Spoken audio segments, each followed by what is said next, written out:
Medical college Jhansi में तकरीबन 2000 मरीज नया प्रतिदिन यहाँ पहुँचता है। अब तक मरीजों को अपने खून की जांच के लिए अलग अलग जगह जाना पड़ता था, कभी पीली बिल्डिंग, कभी पुरानी इमरजेंसी।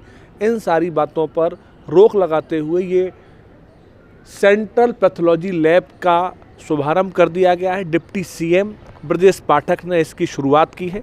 ये लैब काम कैसे करेगी और एक दिन में कैसे कलेक्शन होगा, किस तरीके से यहाँ पे काम होगा, इन बात को समझने के लिए बात करेंगे यहाँ के प्रभारी से, क्योंकि ये सेंट्रलाइज पैथोलॉजी है और इसके अंदर अलग अलग तरीके से अब तक जो भीड़ की वजह से दिक्कत होती थी अब दिक्कत नहीं होगी। यहाँ पे प्रॉपर व्यवस्था है।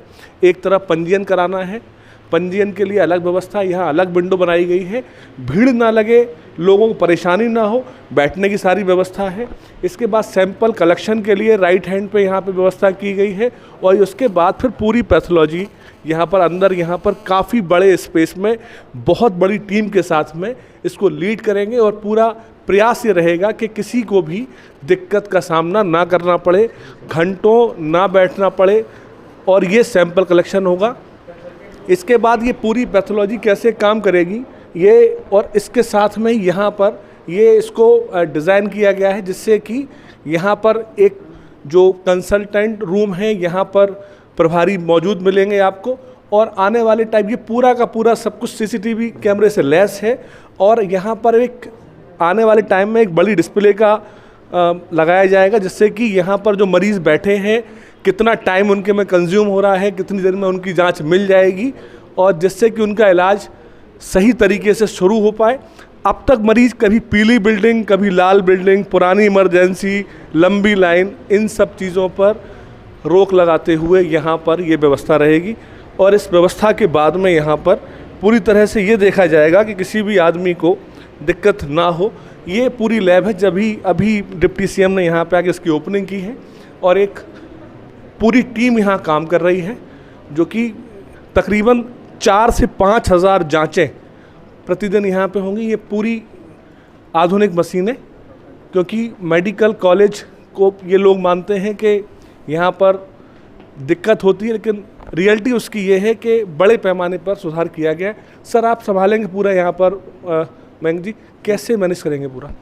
देखिए, पहली बात तो ये है कि मरीज़ जगह जगह परेशान होता था, उसका एक सेंट्रलाइज एरिया बना दी गई है। जो भी सैंपल कलेक्ट किए जाएंगे यहीं सेलेक्ट किए जाएंगे, यहीं कलेक्ट किए जाएंगे सैंपल, मरीजों को भटकना नहीं पड़ेगा।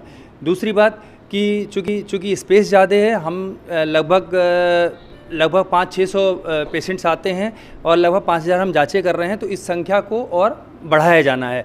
हम टेस्ट की संख्या भी बढ़ा रहे हैं, लगभग 100 तरीके के टेस्ट अभी हम कर रहे हैं। इसी महीने प्रॉब्ली हम लोग कुछ और जो एडवांस टेस्ट हैं वो शुरू करेंगे। एक NABL का एक्रेडिटेशन होता है, नेशनल संस्था होती है जो अच्छी लैब को एक्रेडिटेशन देती है, एक सर्टिफिकेट देती है। मेरे को यहाँ पे अभी किसी का नहीं है, हम लोग उसके लिए अप्लाई किए हैं और हमारा भी इंफ्रास्ट्रक्चर ऐसा हो गया है कि हमें उसका एक्रेडिटेशन मिलने की भी संभावना है। मयंक जी, कुछ शुल्क रहेगा इसका या निःशुल्क रहेगा पूरी व्यवस्था? देखिए, जो निःशुल्क, सभी ज़्यादातर हमारी जाँचें सभी निःशुल्क हैं। यहाँ भर्ती मरीजों के लिए कोई पैसा नहीं लगता। BPL का वैसे भी जो सरकार का नियम है उसी नियम के हिसाब यहाँ पे कुछ जांचों का शुल्क है, लेकिन ज़्यादातर मरीजों के लिए हमें सभी जांचें निःशुल्क हैं, कोई पैसा नहीं लगता है। यहाँ एग्रीमेंट है, सैंपल वहाँ से आते हैं, हम अपनी रिपोर्ट देते हैं तो उसमें हमें हमेशा एक्सीलेंट हमें मिल रहा है, तो जांचों की गुणवत्ता में कोई कॉम्प्रोमाइज़ नहीं है। इसीलिए अब ये जैसा प्रिंसिपल सर ने भी कहा कि बहुत लोग बाहर पेशेंट नर्सिंग होम्स में दिखाते हैं और यहाँ पर्चा बना के जांच करा के जाते हैं, क्योंकि यहाँ पे इतना भरोसा बढ़ा है सरकारी तंत्र में। और जितनी वैरायटी की जांचें हम कर रहे हैं वो कहीं नहीं होती, सभी बहुत संख्या में बहुत प्रकार की यहाँ जांचें करी जा रही हैं, निःशुल्क करी जा रही हैं और अच्छी गुणवत्ता के साथ करी जा रही हैं। मयंक जी, कुल कितने सहयोगी हैं आपके जो संभालेंगे इस पूरे काम को? हमारे यहाँ स्टाफ की कोई कमी नहीं है।